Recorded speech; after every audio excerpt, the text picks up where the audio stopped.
Halo semuanya anak kelas 3. Apa kabarnya nih?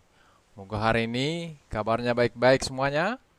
Buat orang tua anak didik kami juga, sehat-sehat semuanya. Buat Bapak Ibu guru juga, sehat-sehat semuanya dimanapun berada. Jangan lupa Bapak Ibu, orang tua anak didik kami, ataupun anak kelas 3 dimanapun berada. Semoga di dalam aktivitasnya selalu menjaga kesehatan. Kali ini saya akan membawa materi pelajaran kelas 3 SD. Tema 3 benda di sekitarku, subtema 1 aneka benda di sekitarku, pembelajaran yang keenam. Kita langsung aja. Mungkin anak kelas 3 sudah mempelajari aneka bahan pembentuk benda. Selanjutnya, kita akan menyelidiki bahan-bahan yang sesuai untuk benda-benda tertentu. Mari kita lihat seperti apa yang akan kita selidiki. Berikut ini akan Pak buat contohnya. Bahan yang sesuai untuk benda tertentu. Yang pertama kayu. Kenapa Bapak buat kayu ini? Karena kayu ini sangat gampang dicari, apalagi yang namanya di sekolah. Rata-rata anak SD itu, anak kelas 3 SD itu bisa dikatakan kursi sama mejanya terbuat dari kayu. Yang kedua ini kaca. Kaca itu bisa dikatakan kita ke rumah, di sekolah, sangat-sangat mudah ditemukan kaca. Yang yang ketiga itu adalah plastik. Nah, buat anak didik kami yang sering bawa bontot, pasti setelah dibuat di tempat nasinya itu pasti dibuat lagi plastik tentengannya supaya mudah dibawa. Yang keempat itu adalah kertas. Nah, kertas ini yang paling mudah. Bukunya mungkin rata-rata masih kertas semuanya. Ya. Yang keempat itu adalah karet. Kita bahas satu-satu, mulai dari kayu. Kayu tidak bisa dipungkiri bahwa kayu memiliki banyak fungsi dan manfaat. Tidak hanya sebagai penyeimbang alam, kayu juga bisa digunakan sebagai bahan material bangunan, kertas, obat-obatan, karya seni, dan masih banyak lagi. Itulah daripada fungsi kayu anak didik kami. Yang berikutnya ini adalah kaca. Kaca merupakan bahan yang keras, jernih, tahan terhadap panas, dan tembus cahaya. Namun, kaca mudah pecah. Contohnya, benda-benda yang terbuat dari kaca adalah cermin, jendela, lampu, gelas, piring, alat-alat laboratorium. Ini ya, anak didik kami. Yang ketiga, plastik. Benda yang terbuat dari plastik biasanya bersifat ringan, tembus pandang, tidak tembus air, dan tahan lama. Banyak peralatan rumah tangga terbuat dari plastik. Namun, plastik mudah terbakar dan tidak tahan panas. Plastik terbuat dari apa anak kelas 3? Umumnya, plastik terbuat dari sisa-sisa olahan minyak bumi. Ya, jangan lupa anak kelas 3 ya, bahwa plastik itu terbuat dari sisa-sisa olahan minyak bumi. Yang berikutnya, kertas. Kertas memiliki kelebihan daripada bahan lain, yaitu lebih ringan. Namun, benda yang terbuat dari kertas memiliki kelemahan, antara lain mudah robek, rusak, kotor, terbakar, dan basah. Bahan baku kertas berasal dari kayu. Melalui proses dan campuran bahan-bahan tertentu, kertas akhirnya dapat dihasilkan. Itulah anak didik kami, buku yang sering dibaca, mungkin buku paketnya, apalagi buku catatannya terbuat dari kertas. Yang kelima itu adalah karet. Karet adalah benda yang berasal dari tanaman karet yang diperoleh dari getah tanaman karet. Sifat karet lentur, kedap air, elastis, mudah terbakar, kedap udara. Perhatikan anak didik kami kegunaan karet. Kegunaan karet itu yang pertama Bapak buat di sini adalah sebagai bahan pembuat ban kendaraan. Seperti anak laki-laki mungkin sepeda ya. Mungkin anak laki-laki banyak yang punya sepeda. Yang berikutnya itu pelapis peralatan listrik. Yang berikutnya sebagai bahan pembuat peralatan rumah tangga seperti karpet.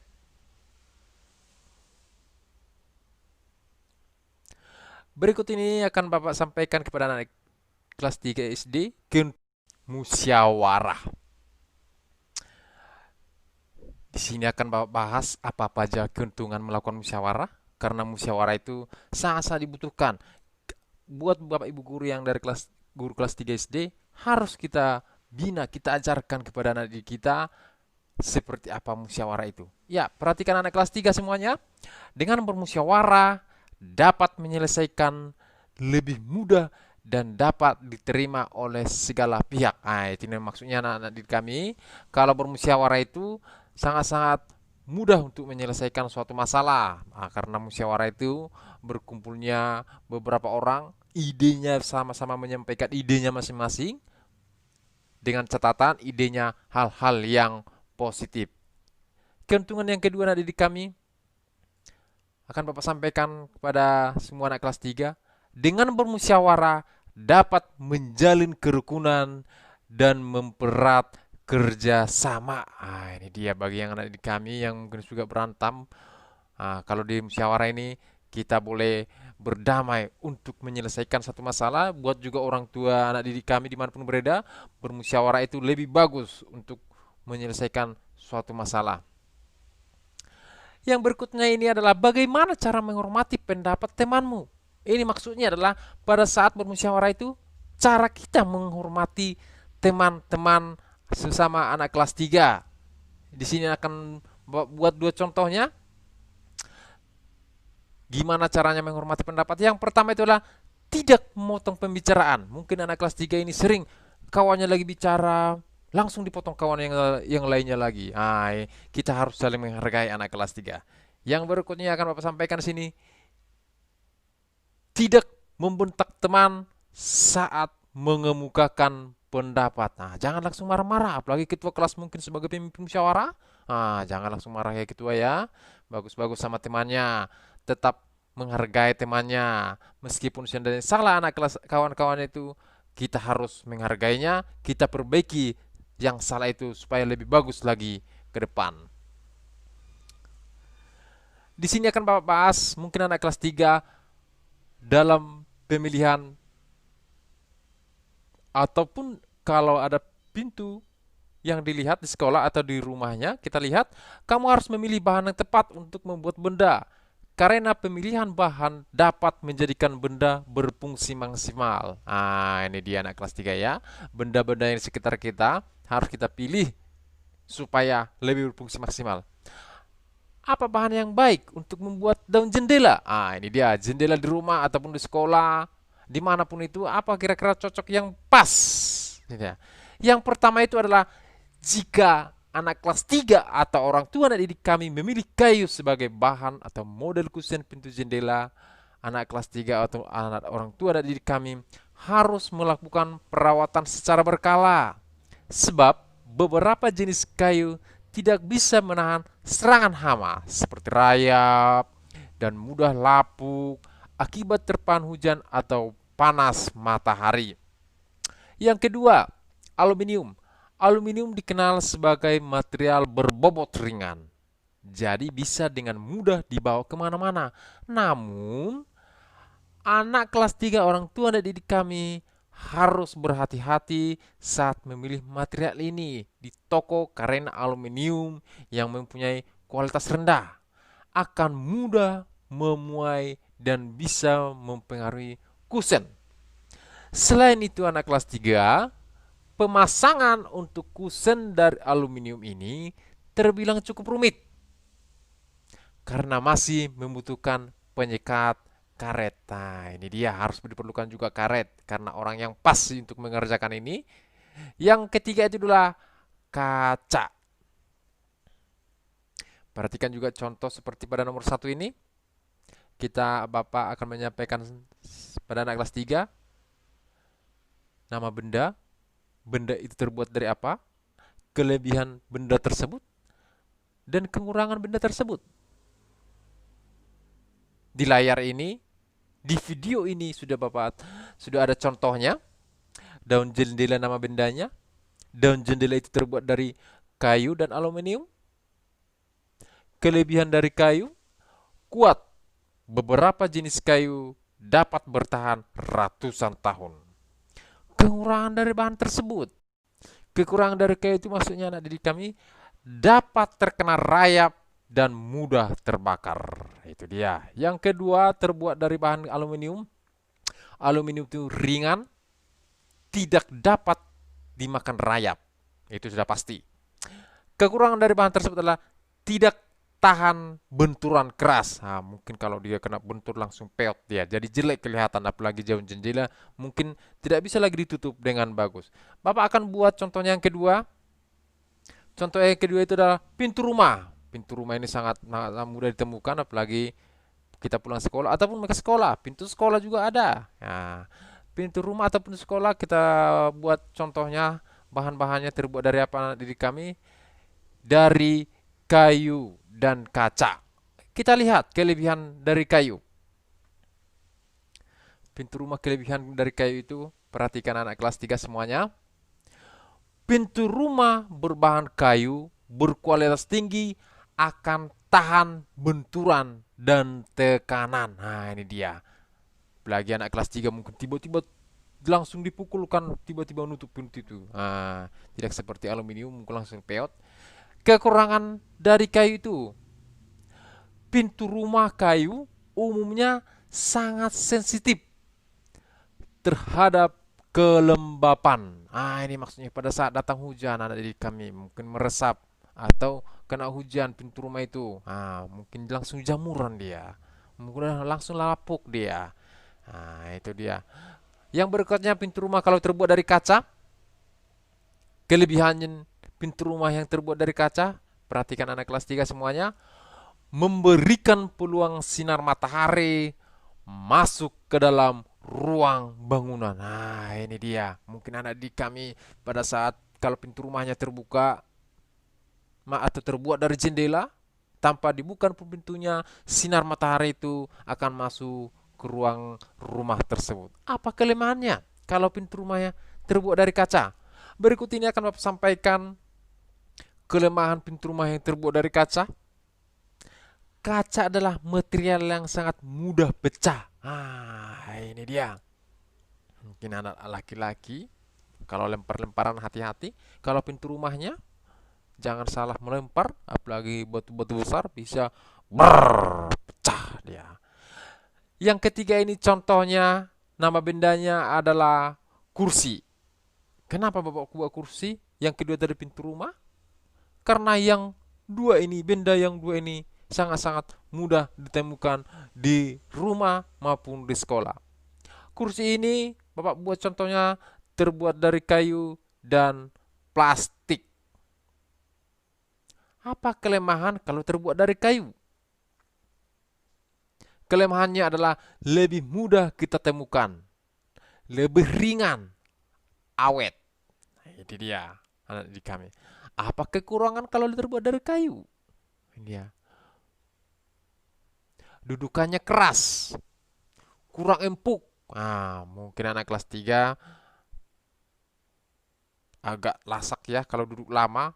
Mungkin buat Bapak Ibu guru juga kalau hanya kursi terbuat dari kayu kurang nyaman mungkin.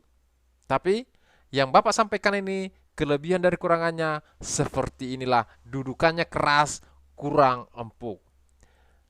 Kalau bahannya terbuat dari plastik, apa kelebihannya anak kelas 3? Ini dia, murah. Itu dia, ini udah pasti dia murah dia karena ringan, sangat-sangat ringan. Apa keringannya? Kekurangannya mudah rusak, mudah patah. Apalagi pada saat anak kelas 3 lagi bermain, saling dorong-dorong kursinya. Ini dia yang perlu dijaga. Jangan sampai terjadi seperti itu. Nanti dipanggil orang tua dan suruh ganti rugi. Itu jangan buat anak kelas 3 ya. Buat Bapak Ibu guru juga diperhatikan anak didiknya. Oke, yang berikutnya ini adalah penjelasan bentuk benda, ukuran dan bentuk. Di sini Bapak buat sudah ada gambarnya yang namanya kursi siswa dan meja siswa beserta ukurannya. Warnanya itu adalah warna coklat. Ukurannya ada di situ. Kalau dia kursi tempat duduk ya anak didik kami, kalau tinggi kursi itu bersama sandarannya ada 80 cm, lebarnya 40 cm, mulai dari tempat duduk sampai ke lantai itu sekitar 45 cm. Tinggi meja itu 75 cm, lebarnya 120 cm. Sudah jelas Bapak? Kenapa Bapak buat seperti itu? Jelas di sini ukurannya supaya lebih mudah anak kelas 3. Kira-kira kursinya itu seperti inilah gambarannya, ukurannya yang ada di sekolah. Fungsi benda, fungsi kursi itu. Ini sudah pasti anak kelas 3 sudah tahu. Kursi, tempat duduk, meja, supaya kita bisa menulis pada saat Bapak Ibu guru menjelaskannya. Alasan anak kelas 3 memilih bahan tertentu untuk membuat benda tersebut. Apa alasannya? Ayo. Karena mudah ditemukan. Oke, yang keempat. Yang keempat ini menyebutkan kelebihan bahan tersebut. Tadi di slide ini sudah Bapak jelaskan kelebihannya.